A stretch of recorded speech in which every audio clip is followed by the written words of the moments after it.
5, 4, 3, 2, 1.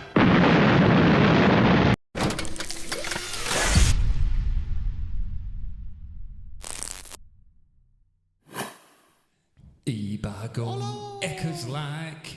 Hello.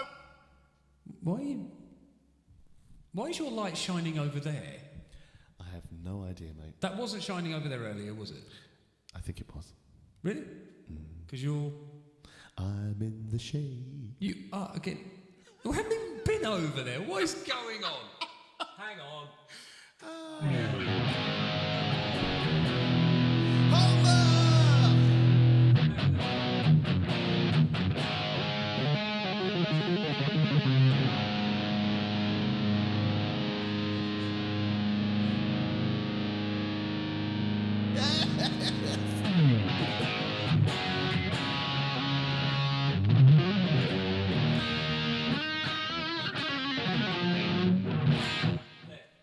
There, that was... I'm still... Are you still in the shade? Yeah, but it doesn't matter. Who cares? I'm ugly, so let's just keep me in the shade. We literally set everything up and all the colours looked right and everything was fine. And then it all goes to shit. Hi everyone, how are you? So, word up Homer, G, what you been doing? Yeah, how are things going, Homer? Let us know, you know we're always interested. How have you been, sexy pants? Ill again. Yeah, you're always ill. Always ill. Paul! Hey dude! TL! Woo! Hello gents. So, so you're still ill? Still ill. I've been hocking out some Big numbers. Some big big numbers greenies. in the old green bogey. Some major... Putting up some monumental Jackson Pollocks everywhere, yeah.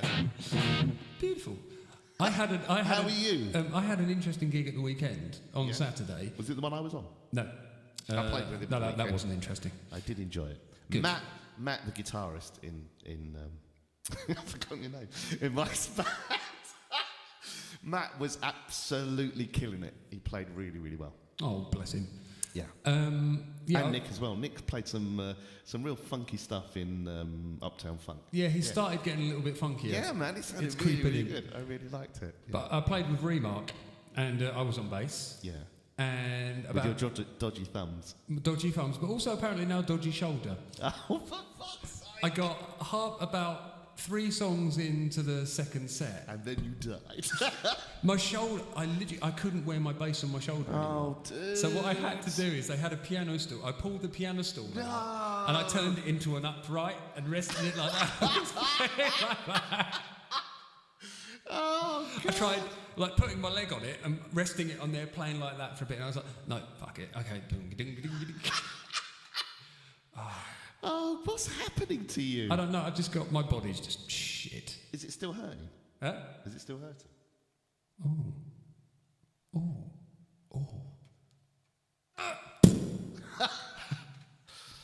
Hand pink waving. Yeah, That's what Paul's doing. It's in the super chat thing. If you look up there, you can see a little pink hand. Ah. So at least the super big chats hand. are working today. Right. All is well, thank you. Good. TL, how you doing, my man? Hello again, Jim. You're right, fella. Jim. So, before we start the musical proceedings, there's something I'd like to share with you. I found on social media there is a chap called Xavier, and he may be my new hero. I'll explain why. So, for those of you who use Facebook, Instagram, and everything, you may have already come across this guy. I don't. So this will be new to me. Apparently, he's an IT technician, but is also one of the most brilliantly subtle trollers of people you will ever find. Never anything offensive, just kind of knows the right thing to say at the right time. Possibly offensive, but it depends how you want to do. So we're going to show a few of his classics now. So the first one, just listening to Inagada da Vida, baby, all 20 hours of it.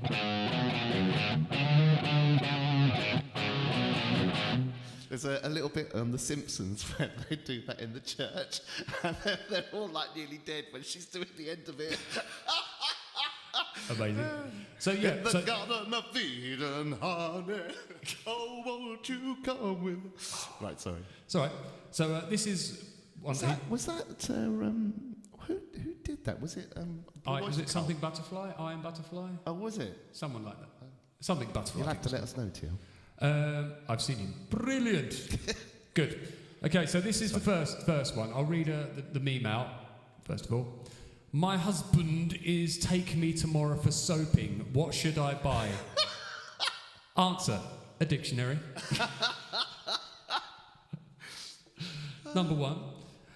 Number two and number three. I think number three is my favourite, but number two is pretty classic. So, do men still open car doors? Asked K1. Xavier, how do you think we get inside? Thank you, Atta. Thank you, dear boy. Lovely to see you and have you with us. Okay, my favourite one is this next one.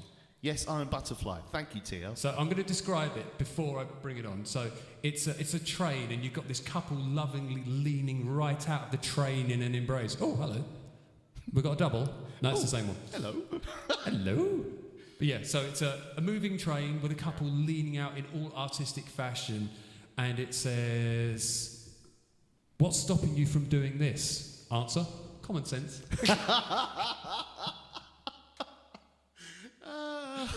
So he is my hero of the week. Great, good lad. I am butterfly. How did you know that? That's a good call. I had to learn it for a student. Oh, really? Yeah. Oh. Not my finest hour. A bit of a dull answer. I was hoping for a bit more of a story, but anyway, I'll take it. Okay. Right. So we've got a couple of songs that we're going to do, but also open to ideas, interpretation. As long as it's not that. Yeah. Right. We're going to do some Killers first. Are you ready, Sam? Right, what are we doing? Somebody Oh, yeah. So, Killers to kick it off.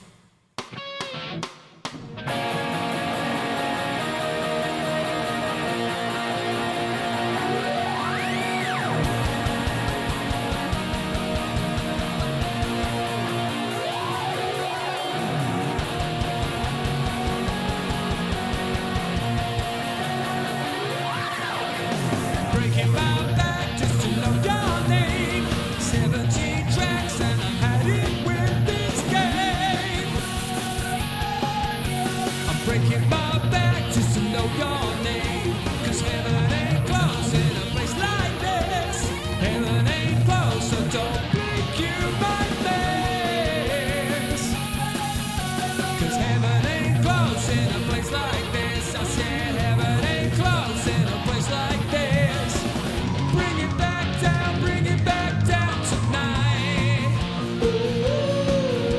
I never thought I'd let a rumor ruin my moonlight. 'Cause somebody told me that you had a boyfriend that looked like a girlfriend that I had in February of last year. It's not confidential, but I've got potential.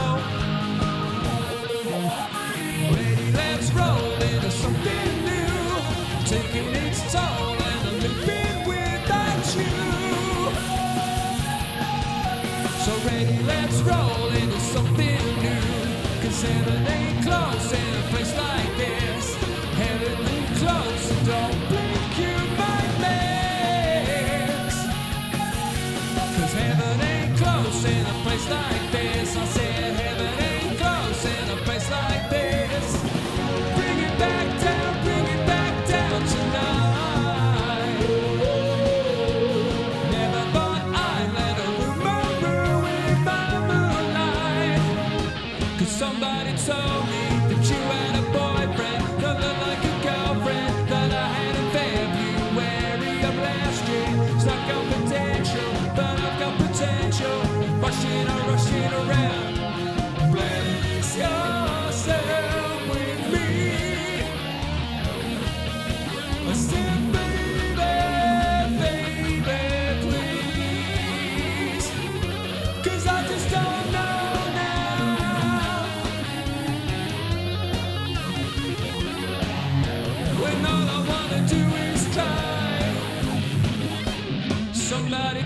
me that you had a boyfriend that looked like a girlfriend that I had in February of last year. So I've got potential, but I've got potential. Rushing around and somebody told me you had a boyfriend that looked like a girlfriend that I had in February of last year. Stuck on potential, but I've got potential. Rushing around. Somebody told me that you had a boyfriend that looked like a girlfriend that I had in February of last year. Stuck on potential, I've got potential. Rushing around. That is literally the worst mix of that song I've heard ever. Yeah, that was my backing track. I made that. It was just all keyboards. Yep. Wasn't my finest moment. Have you still got the stems for that? If you send me the stems, No, I'll mix it. they're long gone. That's the end of that then. Right. All right. So yes, that was The Killers with Somebody Told Me. I need to take that off my little list. Where is it?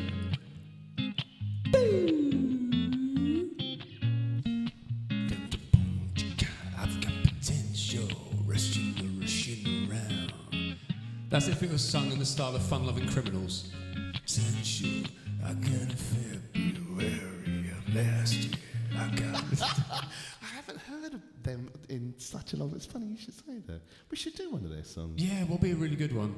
I suppose Scooby Snacks is a bit boring. Yeah, but it's probably the most well-known. Yeah, you got Loco, haven't you? But then half that's just, you gotta be crazy.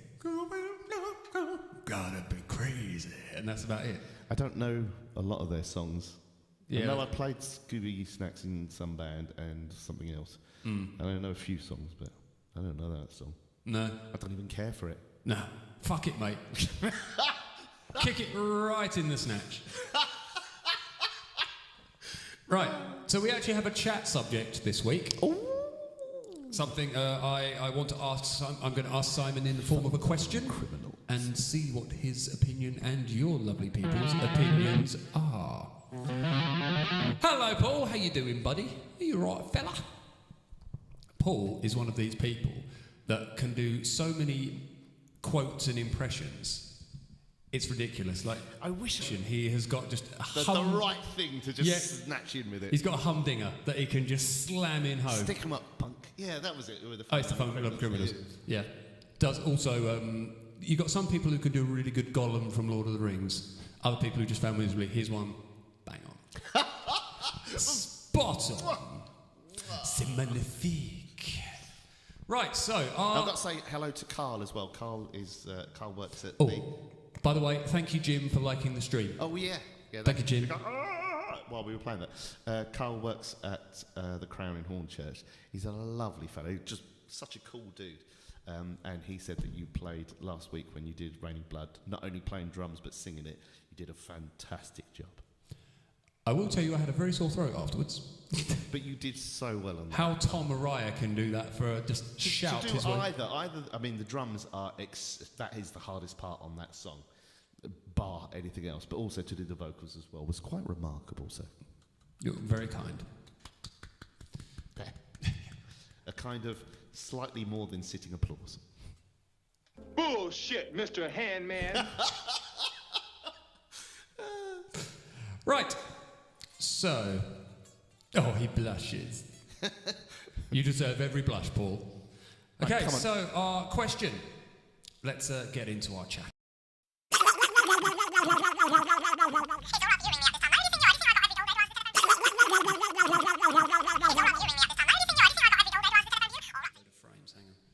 Oh, hang on. We've currently Facebook, don't like the YouTube one. Yeah, at some reason we've just suddenly had a dip. Hang on. It may pick back up again. Yeah, we're dropping frames like an absolute bastard here. Let me just check nothing else is going on that's impacting. I can't see anything.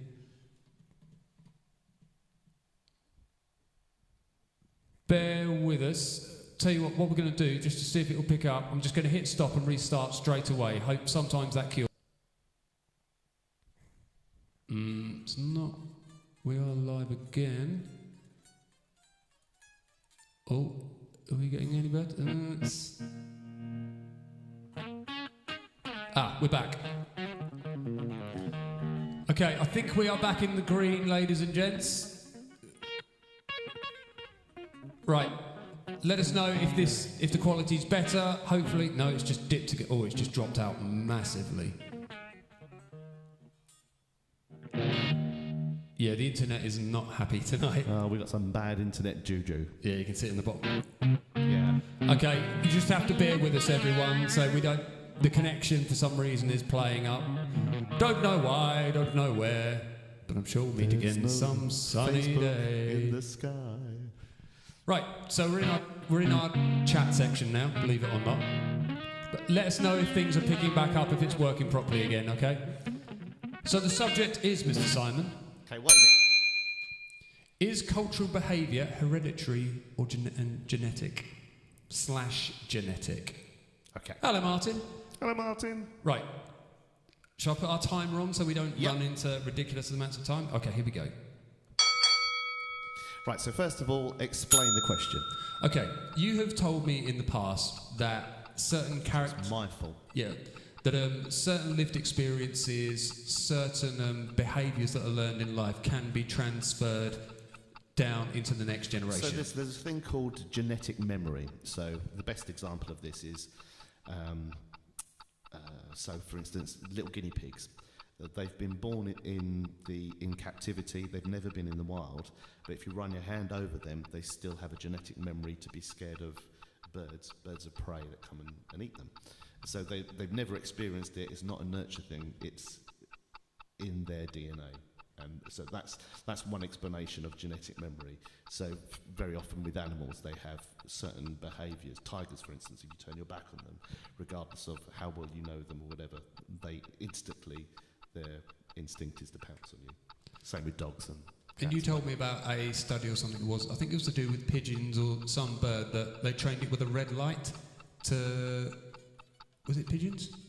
Might be, probably crows, but go on, carry on. But where they turned on a red light and that would let them know that it was time for feeding. And then I think that was crows. Yeah, was it crows? And then the next generation had never been introduced to that concept.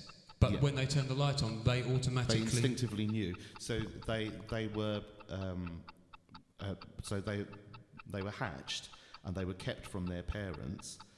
And so they did it, I think it was 3 generations or 4 generations down. And so they were never actually introduced to the red light when it was food. They were given food normally. Yeah. And then sometime after they matured... Carrie says it was Skinner and it was pigeons. I think Carrie studied this in her... Oh, the study I read was where they tried it with crows. Okay. So yeah. More than one study, perhaps. Well, but then they did do a load of associated studies with different animals. They did it with rats as well. They did it with, I can't remember what else they did it with, like shrews or something, I can't remember. But they did it with other animals to see. So Jim says, I refuse to take part in this because I'll get kicked off YouTube. But why is that, Jim? Is it you think what you say is going to be something offensive? Or if it's based in science, or you think that it has actual value and merit, talk to us about it. So there is a thing as genetic memory. So go on. So do you think from a culture-wise, and this could be anything, if you come from like a violent culture or a culture that has, I don't know, what's another cultural? I'm just trying to think.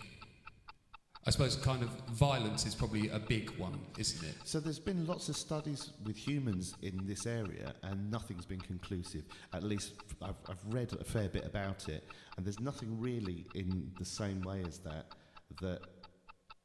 has been proven. Okay.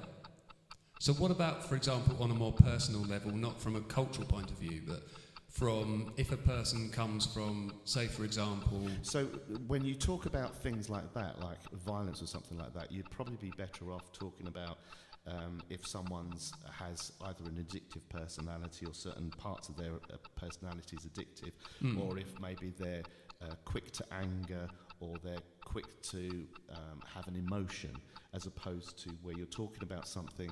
So I think that's really feeds into what Jim's saying, is that it's a misunderstanding exactly of what that question is. Is cultural behaviour hereditary? Not necessarily. You're talking about as a society, would some particular society be more warmongering than another, etc. That goes down a fairly dangerous road, and that is something that really hasn't been proven or can't be validated through science. But there is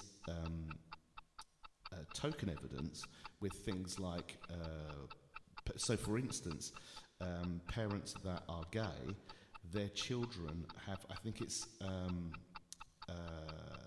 40% chance more of being gay themselves.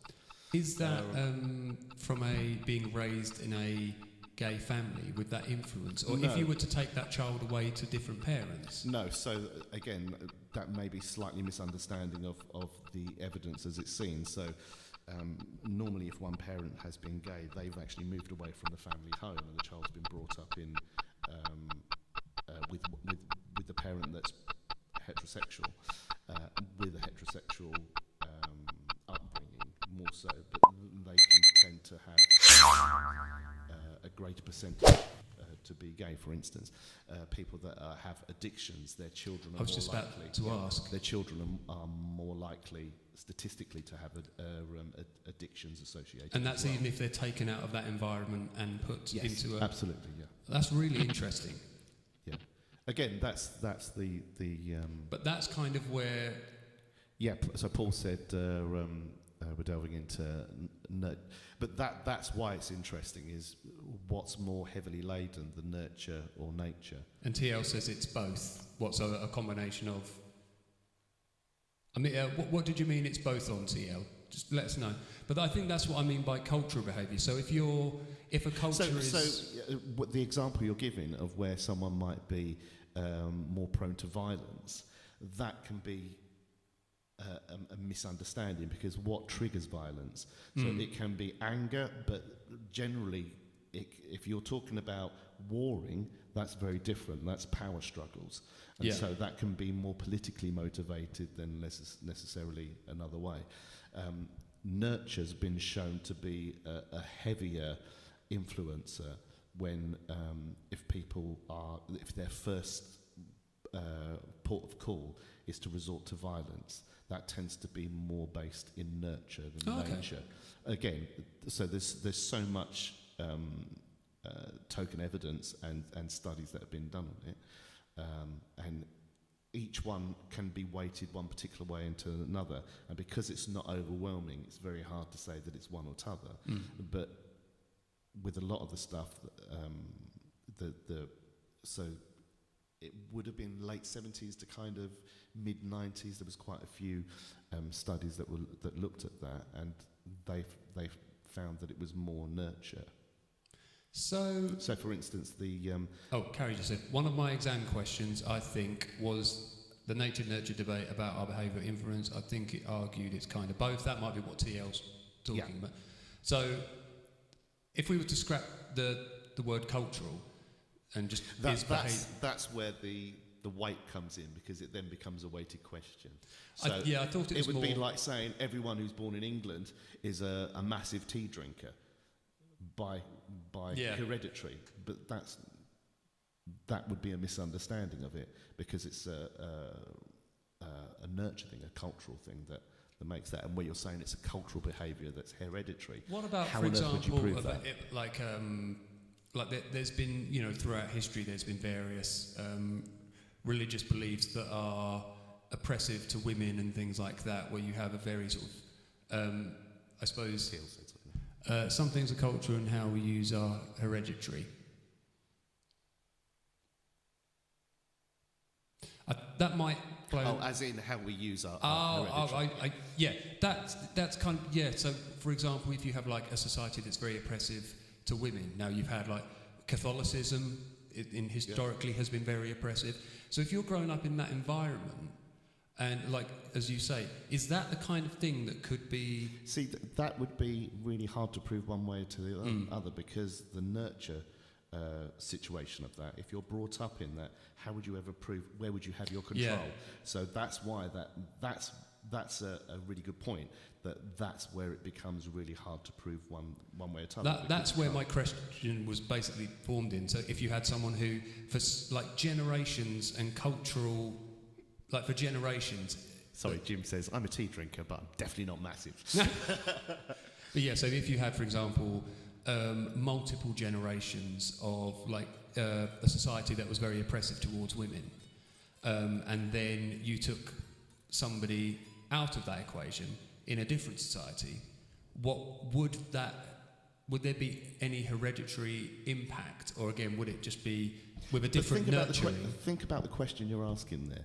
Which societies haven't been oppressive to women? True. Yeah. So where would you get your control? Where would you be able to prove the negative for that? And again, you can't prove a negative, but where would you prove the other side of that debate?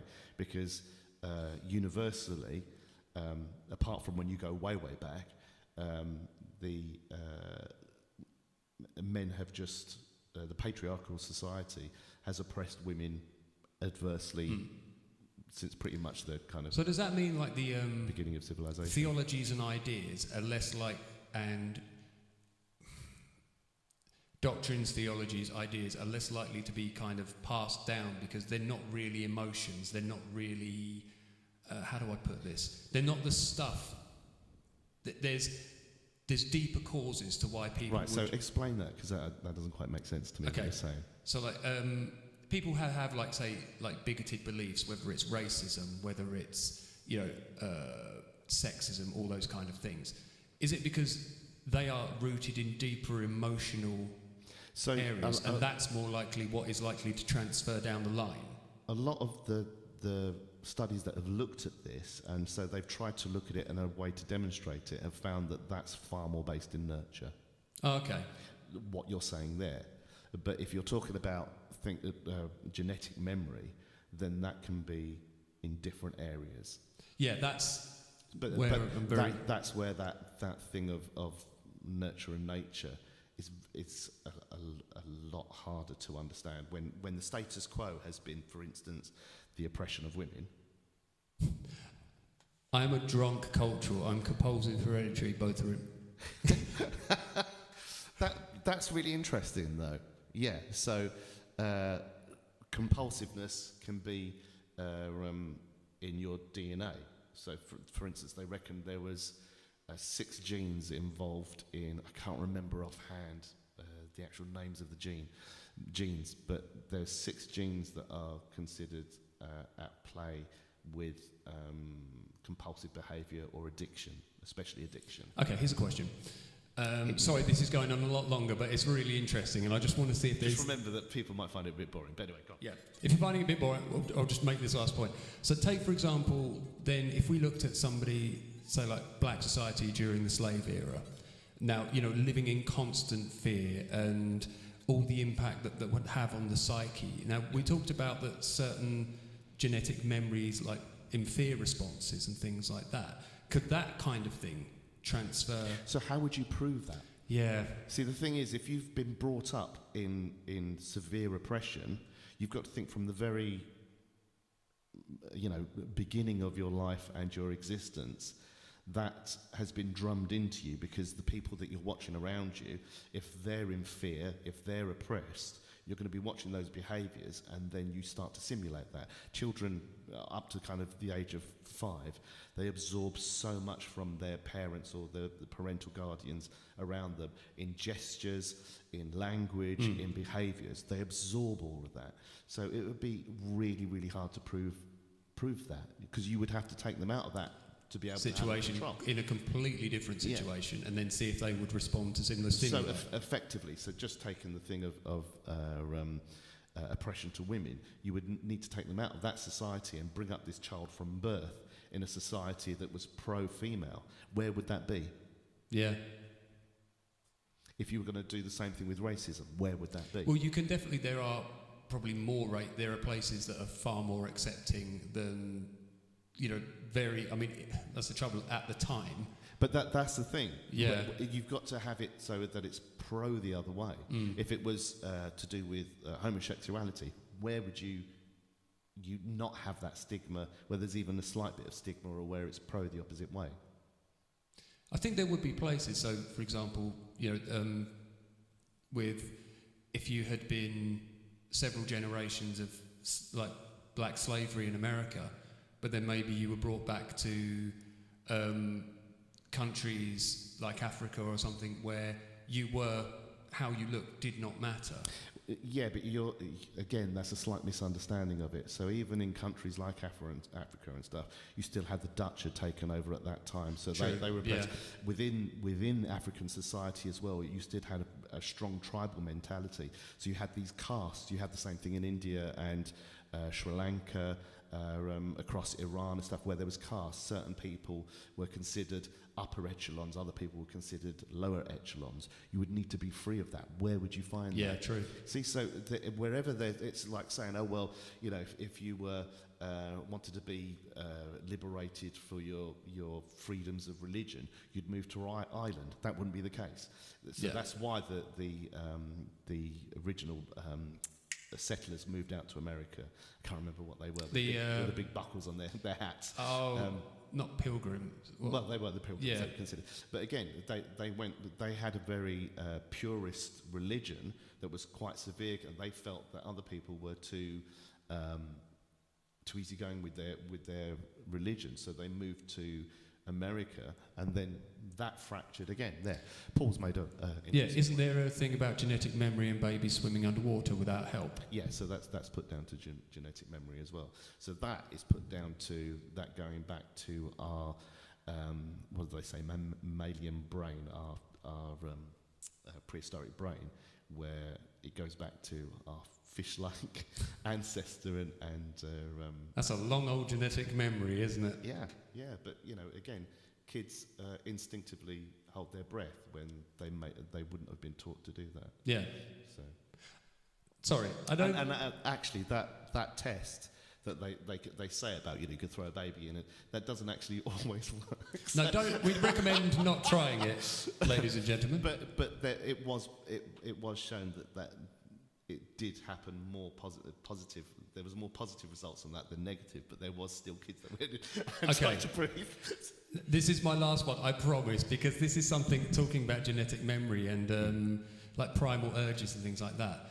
If two people grew... Now that's really interesting as well when you talk about primal urges. That is very interesting. So we may have to hold that for another one. But my thought is, if two people grow up on an island without any other interactions from anybody else, they're not taught anything. When it comes to sexual maturity, would they naturally know? Like, I know obviously other animals do. They naturally know how to copulate. Would human beings? Would we naturally know, okay, this bit, that looks familiar. This bit goes in there. How on earth can you prove that? Yeah, you don't really want to... Unless you've had that exact example where you've taken two people, isolated them, and then just observed them, there's no way you can prove that. With all this shit we've done throughout the years, someone must have done it. But it makes you wonder, would we know what to do? So it's an interesting question that you've put, and I understand the thing, but when you actually put it into practicality, where would you ever be able to research that? Where would you ever be able to put that to the test? Well, there's got to be people who've grown up in very, very sheltered lives who don't even know what sex is. Just chuck two of them together, some candles, some nice music, and just see if they start sniffing around each other's bits. That's how I did it. Yeah. I've been really trying, baby. I don't know what I'm trying to do, but it feels good. Does this go in there? Yeah. Let's get it on. That's the film somehow. Blue Lagoon, isn't it?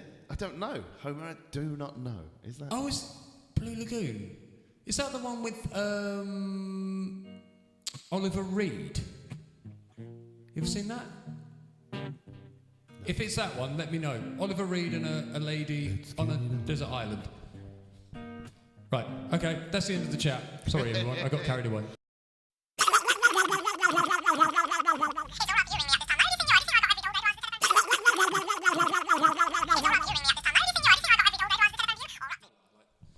like learning. Okay, right, let's do another tune. Oh, Gary Moore, Over the Hills and Far Away. You're going to have to nod me when I think it only comes in after one repetition, doesn't it? I think so, yeah. Yeah. Brooke Shields, Two Children Grow Up on an Island with... Yes, I think I have seen that. Yeah, and they, in the film, they do sort of naturally cut, sort of, one happens to be laying on top of the other and they get a bit... And it's like, and this happens. And then she gets pregnant. So, for instance, like that, you could say that an erection is genetic memory. Or is that Does that just... mean my genetic memory fails me? My genetic memory works for a very short period of time, then it's sick and just goes to sleep. Or is that just pure chemistry? I know what it is with me and you, honey bun. But again, that's a film. That's not real life. So, What are you talking about?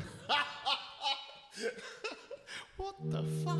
You've obviously never seen Paddington Bear, have you? Okay, so we are going for Over the Hills and Far Away by Gary Moore. Thank you for joining in, everyone. Yes, thank you everyone, we do appreciate it. By the way, we haven't done the kind of chat section for a while. If you think it's something we should keep doing and you enjoy it, let us know. If you'd rather just hear us do music, we'll just do music. Whatever you feel like. Because I always have ridiculous questions that I want to ask Simon because he knows lots of things. Don't know anything, man. It's pure instincts, we're just another animal species. Oh, Yeah. you're an animal, Jim. Grrr. But in the same way as animals know instinctively how to procreate, it's believed that we instinctively know how to procreate as well. Just need to try it. Yeah. I mean... Shall we give it a go? Oh, you're no fun anymore. it was all right for you last Thursday. Yeah? Yeah, if I don't push back, it's not gay. It's not gay if I donkey punch him in the head afterwards. That's the only reason. That's the only bit of it I enjoy. Right, go on. Right. Oh,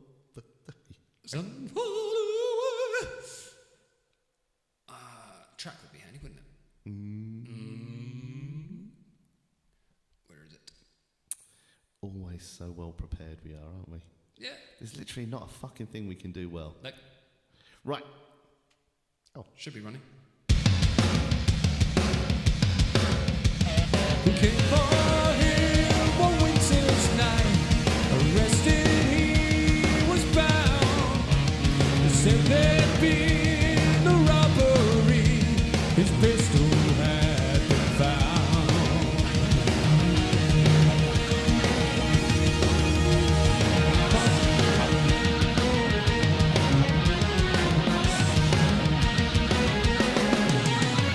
They marched into the station house. He waited till the dawn.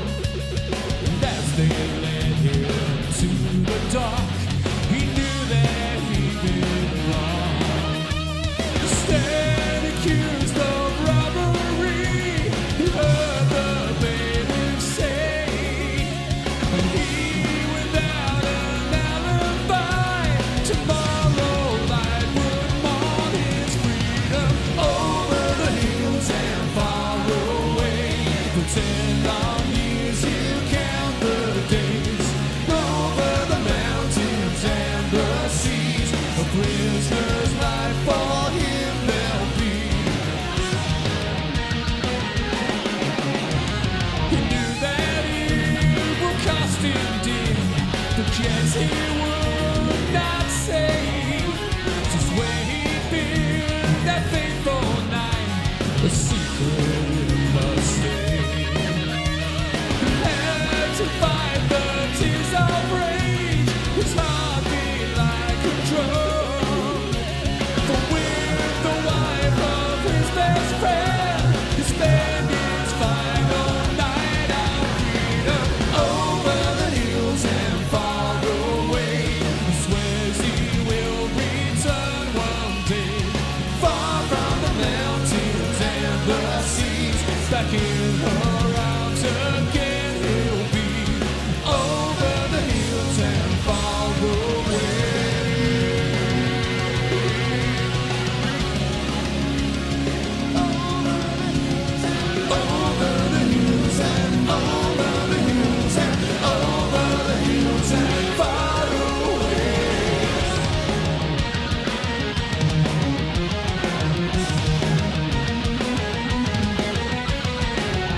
Such a good tune.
Back in his arms again, she'll be over the hills and far away.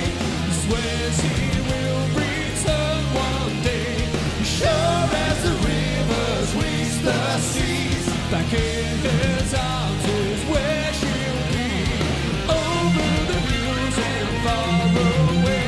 She prays he will return one day, sure as the rivers reach the seas. Back in her arms is where he'll be, over the hills and far away. Over the hills and far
What a tune. It's a great track, that, isn't it?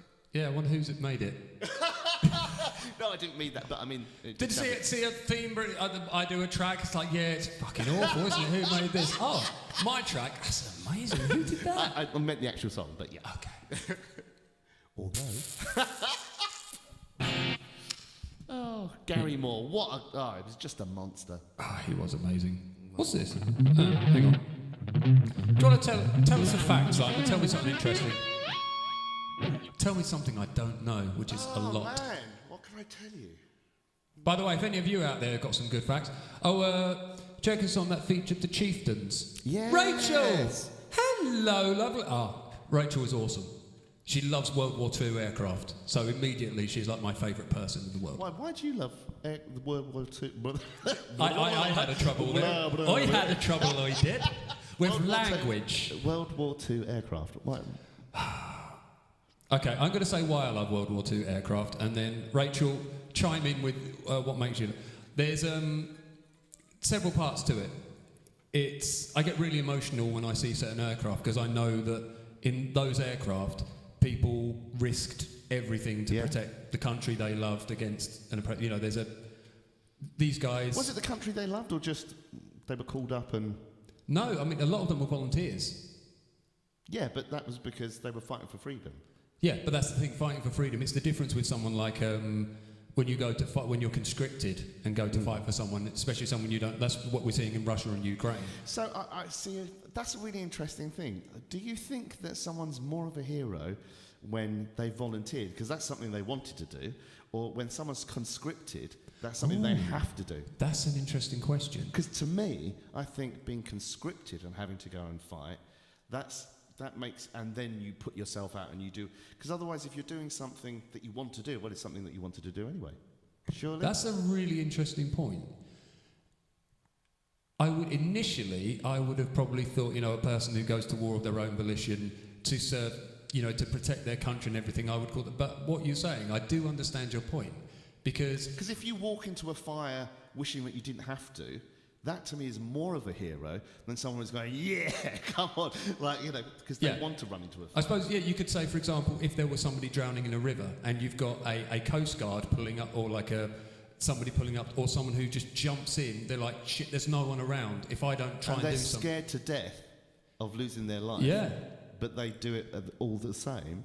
That, to me, logically, makes them more of a hero than someone who, if it's something you want to do, if you want to go to war, if you want to be in that fray, it takes a lot. But then, when you say they want to be in that fray, does anybody before going to war really have? People that join up in the army. The army now, yes, but what you would back then, if you look at any of the World War I sort of like propaganda and. So my dad, he was a sergeant in the British Army, and he joined. So I think you could only join. If it was 16, he joined at 15. If it was 18, he joined at 17. Yeah. He joined before. He lied about his age and he went to war. But his motivation was because other people were doing it. He thought it was more of a hero thing to do. It was those reasons. It wasn't for. Whereas people that were conscripted, they were worried about their families and whatever else, and so they were more fearful of their life. But in not answer to your point, but in another sense, if you had, for example, World War I, where you had like entire villages of brave young men going off, and when they got out there, they then saw what the reality was and what they were fighting against and everything. But is that the point where then you don't really want to be there? And you've kind of realised what you've signed up for. Anyone who's in a situation of near death, that's always going to be. So does that make you where you become a hero, though?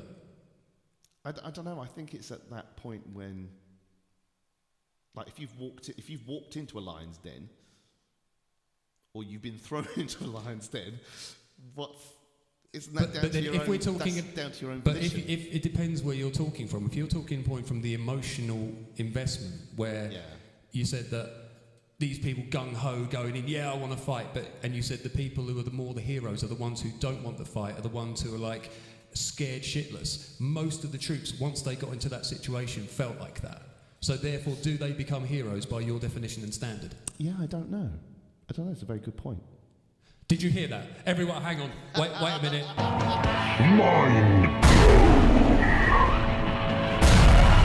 It's a selfless act that someone does regardless of how they get into the war.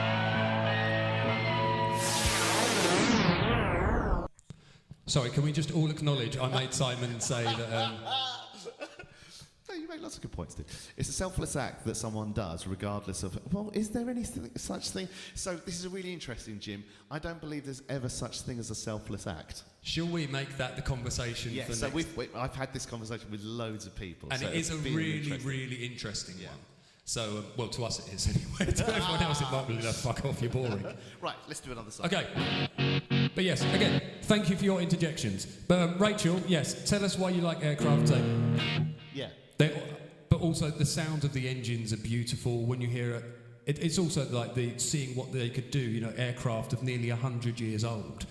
The stuff, they're still pulling like amazing Gs and aerobatics, and when you see some like the big bombers fly over, just to say the sound of the engines. The thing of awe. Yeah, it really is. Especially is it the B-52? Oh, the Stratofortress. I've never seen one.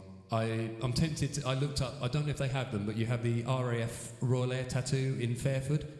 I've never been, and that's a lot more kind of modern jets and things like that, so I might go to that next year. But I'm going to Duxford this Saturday for their final flying day. Get you. Uncle Peter says, Free Love on the Free Love Highway by David Brim, please. I can't remember. Free Love on the Free Love Highway. No idea how it goes. The road was... Love is free and the road is long. It's something like that. You've got a great memory for songs, mate. Something like that. Right. Okay, so we also have, let us click that one off.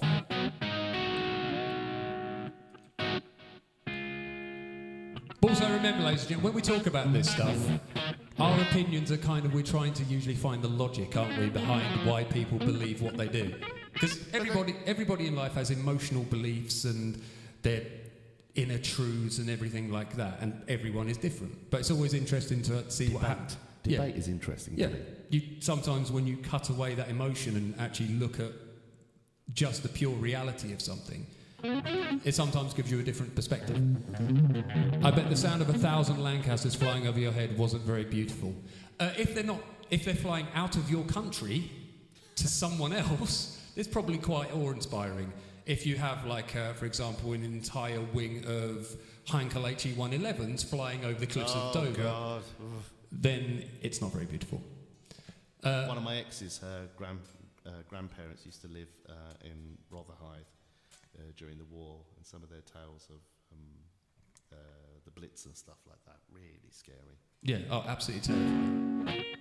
I was doing an online quiz the other day and somehow knew all the answers to questions on World War II aircraft. Is that a genetic memory from another life? Oh, there's a clue to who you are, Homer.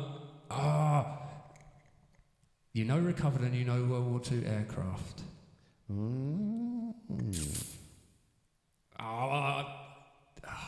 The Thoplicans. Who are you, Homer? Is that your real name? I hope it is. One of my exes used to believe she was the chief eunuch too. I can't remember. That's a Red Dwarf thing. Yeah. Alexander the Great's chief eunuch? Alexander the Great. Yeah. That's Rimmer in Red Dwarf. Yeah, it is. Yeah. Right, okay. Our last song of the evening, ladies and gents. She used to walk around, like, we'd go and visit natural trust places. And she'd go, I kind of feel like I remember walking around these places in like flouncy dresses and stuff. Yeah, whatever. So what, you were Kate Bush during the Wuthering Heights photo shoot? Rachel says, aircraft are so awesome, the sight, the sound, the smell of AV gas. My favourite ones are the Mark I Blenheim, lovely big Bristols. Got a cracking set of Bristols. And of course the fabulous Sally B. Yes, me and Rachel have What's the Sally B? The B-17 Flying Fortress at Duxford. Oh, when I was at school, a guy used to have, those cards? Trump cards. Not Donald Trump cards, they're something different. Top Trumps. Yeah. Cards, and he had a load of the aircraft, so I kind of learnt a load of those different aircraft. She's a corker, bless her. She's a good old girl. The Junker 88, the Messerschmitt, what was the other one? I used to quite like the Junker 88. Messerschmitt, is it 109? Can't remember. I think. Yeah. Who doesn't like big Bristols? Exactly. Right, okay, last song of the evening, everyone. Bit of Aerosmith. Smith, not Smith. Smith. I'm becoming more... That's one of my pet hates, is people that pronounce TH as an F. Smith. Yeah, or something. Something. Oh, yeah. Ugh. What's this? Okay. Thanks everyone for joining in, by the way, as well. Yes. Nice so we do appreciate it. We do like having a... It's actually been a while since we've had a show where we talked a lot. Again, feedback is important. If you find us talking is just far more annoying... That's what Jimi Hendrix used to say. Yeah. Feedback is important. I'm sorry. I'm here all week. Right, walk this way. That's what we're after, isn't it? It's on this one. Okay.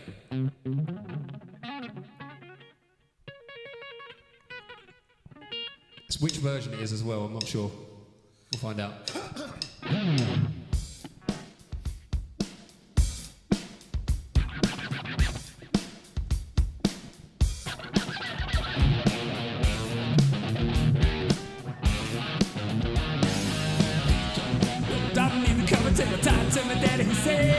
Said you wait to see nothing till you're down on a muffin, then there shall be a change of ways.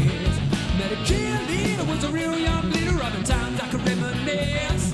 with the best in lover and his sister and a cousin, and he started with a little kiss like this.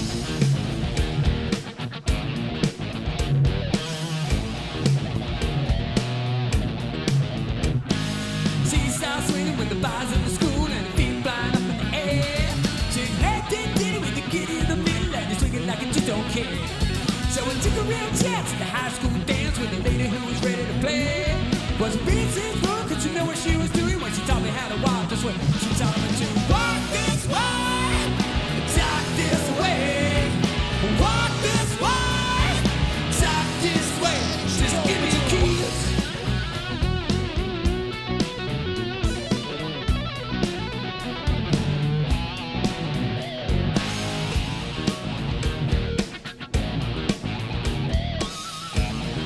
We're listening for it. Schoolgirl sassy with a classic kind of sassy little skirt hanging way up her knee. There were 3 young ladies in the school gym block around the fine, they were looking at you. I was a high school loser, never made it with the ladies till I thought there was something amiss. When the next door neighbor had a daughter with a favor and it started with a little kiss like this.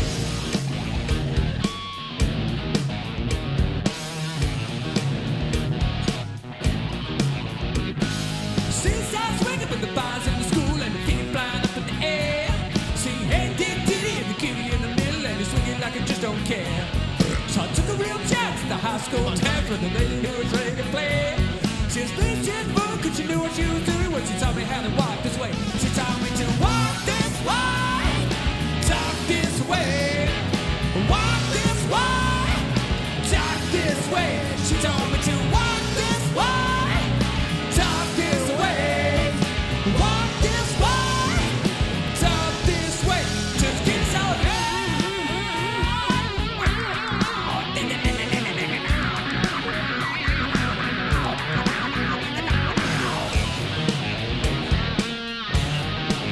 Neil, my love, mwah, hiding there in the background.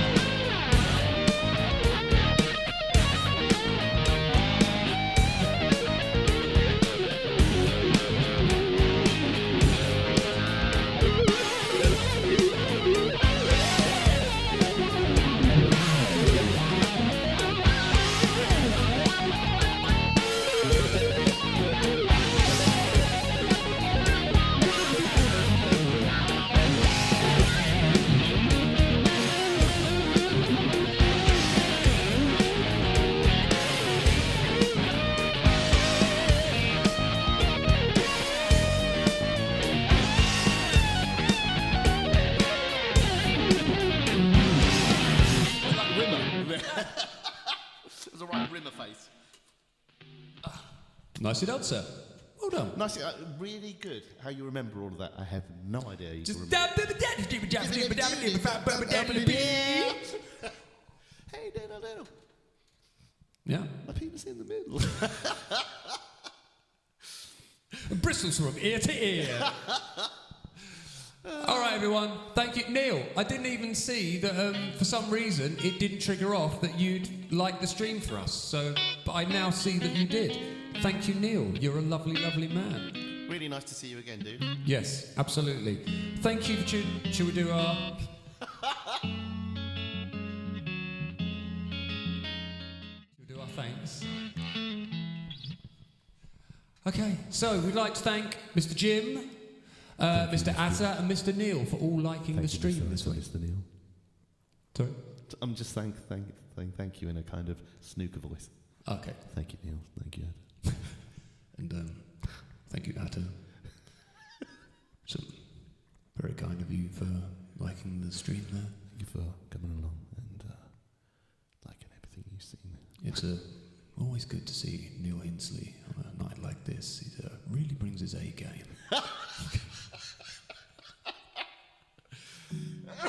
Excuse Oh, me. and he didn't want to do that. We should do that one day. We'll just put on some random footage of, like, I don't know, a war going on somewhere and give it a snooker commentary. Anyway, that definitely went in the wrong pocket there.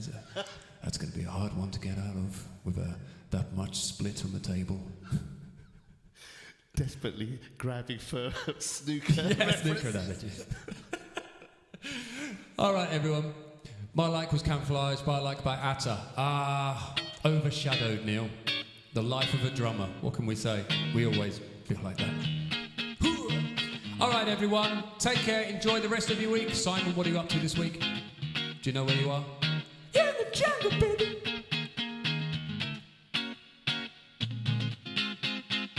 Good times. Is that it? Yeah. Yeah.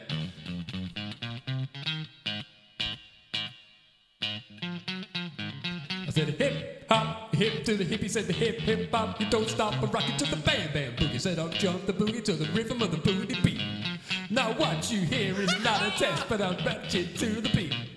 Cause me, my friends, and somebody else are gonna make you move your feet. Cause I know, hey, I'm Wonder Mike, and I'd like to say hello. From the black, the brown, and various different colours, and something I don't know. Ties with snooker as well there, doesn't it? Yeah, it does. Well done. Well done, dude. Okay. I'm with Sons of Southpaw on the Friday, I think, and then Saviours. We're at Brands Hatch. Oh! Because I think it's the Superbike finals. Somebody's doing well. So we're playing for the, I can't remember which team. For the Brum Brums. From one of the teams. Yeah, one of the Brum Brum teams we're playing for. Okay. But it's in, they've got like a pub where all the teams are meeting up. So we're Cool. playing, which is actually on the reservation. Brands Hatch, where are you?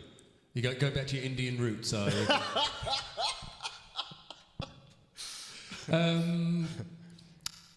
I have a weekend off. Oh, have you got anything planned? Duxford on Saturday. Oh, of course, you did say, yeah. Is it going to be a whole day of Duxford? Yeah. Yeah, we have, we normally have passes, like membership passes, but you still have to pay for this one, which is annoying. I'm not going to stop going. So, yeah, that'll be really awesome. There'll be loads of planes I haven't seen fly yet, so that'll be nice. What are you doing Sunday? Usually relaxing. We'll probably take the dogs out for a wander. Relaxing out, Max. Chilling out, cool. Chilling out, relaxing, shooting some b-ball out and after school. When a couple of planes, they were up to no good, flying overhead in my neighbourhood. Got in one little fray. Yeah. And my mum got scared, said, fuck, you're not joining the RAF. All right, everyone, take care. Mwah. Much love to you. Hope you have a great week and weekend. And we will see you. We may have a special guest next week. It's all got to be confirmed, but we may be being joined by a very lovely, splendid guitarist friend. We'll wait with bated breath. Yeah, that'll be good, because he can kill. He got some shredding shit. He got some shit going on, brother. All right, everyone. See you later. Be kind to yourselves and be good. Oh, bye, Rachel. Bye. Bye, Rachel. Bye. By the way, if you're around Saturday, Rachel, do let me know, because I know you don't go to the actual show. You hang out by the community centre, because it's much cheaper and you get just as good view. So she's got her head... Sounds like the kind of place I'd go. Yep, she's got her head screwed on, that girl. But if you're about, Rachel, let us know. Maybe we can hook up for a beverage afterwards, perhaps. Have a lovely week, everybody. Enjoy yourselves, fiddle with your bits, and be happy. Or each other's bits, with consent. Always consent. Tatty bye now. Bye-bye.